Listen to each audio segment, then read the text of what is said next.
स्वामी विवेकानंद। स्वामी विवेकानंद अपने आप में ही एक बहुत बड़ा नाम है। विश्व में कुछ ऐसे महान लोग हुए हैं जिन्होंने अपने कार्यों से अपने समाज और देश का नाम ऊंचा किया है। अपने ज्ञान से संसार को नई दिशा दी। स्वामी विवेकानंद ऐसे ही संत थे जिन्होंने अपना सब कुछ मानव जाति के कल्याण के लिए भेंट कर दिया। स्वामी विवेकानंद अपने से परे दूसरे लोगों के बारे में अधिक सोचते थे। स्वामी विवेकानंद के लिए अपना जीवन दूसरों के जीवन के आगे बहुत छोटा सा जान पड़ता था। नमस्कार, मैं कनकलता झा। बच्चों, आज आपके लिए जो पाठ लेकर उपस्थित हुई हूँ वह है स्वामी विवेकानंद। आप सब जानते हैं, स्वामी विवेकानंद अपने आप में एक बहुत बड़ा नाम है। स्वामी विवेकानंद ने अपने जीवन को बहुत तुच्छ मानकर दूसरे के जीवन को उभारने के लिए हर संभव असंभव प्रयास किया है। आइए आज हम स्वामी विवेकानंद से जुड़ी हुई ये कहानी पढ़ते हैं, ये जीवनी पढ़ते हैं। अरे नरेंद्र, तुम भिक्षुक की कहानी सुना दो। नहीं नहीं, गुरुजी आने वाले हैं। अभी तो उनके आने में समय है, जल्दी सुनाओ ना। केशव ने हट की। ठीक है, सुनो। नरेंद्र कहानी सुनाने लगा। श्रोता सहपाठी कहानी सुनने में मग्न हो गए। अध्यापक ने आकर पढ़ाना शुरू कर दिया और उन्हें पता ही न लगा। अचानक अध्यापक का ध्यान कोने में बैठे उन छात्रों की तरफ गया। ऐसा कई बार होता है बच्चों कि अध्यापक कुछ पढ़ा रहे होते हैं और बच्चों का ध्यान इधर उधर होता है, लेकिन इससे विवेकानंद किस प्रकार जुड़े हुए हैं इस घटना से, और इस घटना ने किस तरह से चीजों को सामने लाया, वो आज आपको समझ में आएगा। क्या हो रहा है वहां? मैंने जो पढ़ाया है वह सुना या नहीं? खड़े हो जाओ तुम चारों, मेरे प्रश्नों के उत्तर दो। अध्यापक ने सबसे प्रश्न पूछे। नरेंद्र को छोड़कर अन्य कोई उत्तर न दे सका। शिक्षक ने कहा, नरेंद्र को छोड़कर सभी खड़े रहो।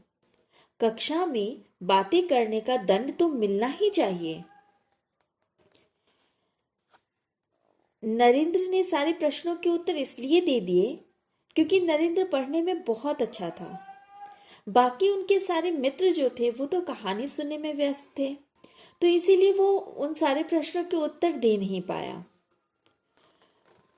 और जिसकी वजह से उन्हें दंड भी मिला। गुरुजी, मुझे भी दंड दीजिए, कहानी मैं ही सुना रहा था। नरेंद्र कितना सत्यवादी था। सारे प्रश्नों के उत्तर देने के बावजूद उसने कहा कि मुझे दंड दीजिए क्योंकि ये कहानी सुनाने वाला मैं ही था। शायद नरेंद्र की जगह कोई और वहां होता तो वो कभी इस तरह से अपनी सत्यवादिता साबित नहीं करता ऐसे क्षणों में, लेकिन नरेंद्र ने सत्य बोला, सत्य का साथ दिया और सच बोलकर उन्होंने कहा कि कहानी मैं ही सुना रहा था। नरेंद्र ने स्वीकारा। नरेंद्र की सच्चाई और ईमानदारी देखकर अध्यापक दंग रह गए। सच बोलने वाला यह बालक नरेंद्र आगे जाकर स्वामी विवेकानंद के नाम से प्रसिद्ध हुआ। फिर उन्होंने कभी असत्य का साथ दिया ही नहीं। उन्होंने हमेशा ही सत्य का साथ दिया और सत्य का साथ देकर उन्होंने अपने जीवन में वे आगे बढ़े।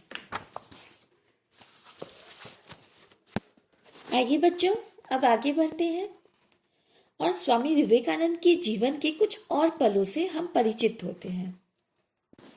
स्वामी विवेकानंद का जन्म 12 जनवरी 1863 को मकर संक्रांति के दिन कोलकाता में हुआ।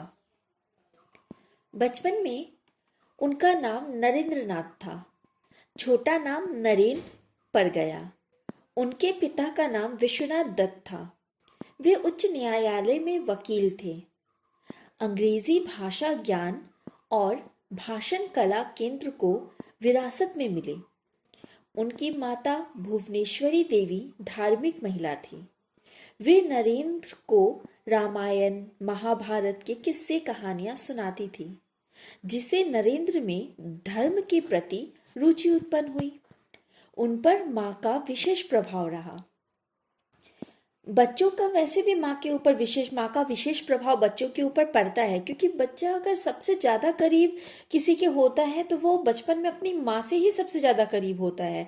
और अपने माँ के करीब होने के कारण बहुत स्वाभाविक है कि माँ के सारे प्रभाव जो है वो बच्चे के ऊपर पड़ता है। माँ जिस तरह का आचरण रखती है, उस आचरण का प्रभाव स्वाभाविक रूप से, सहज रूप से उस बच्चे के ऊपर अवश्य पड़ता है। यहाँ भी नरेंद्र के ऊपर उसकी माँ का प्रभाव उस पर अधिक पड़ा, और उसके पिता के जो गुण थे वो भी नरेंद्र में स्वाभाविक रूप से आते चले गए। उनकी बुद्धि कुशाग्र थी। वे कक्षा में प्रथम आते थे। उन्होंने छोटी उम्र में ही महान ग्रंथों का अध्ययन कर उन्हें याद कर लिया था।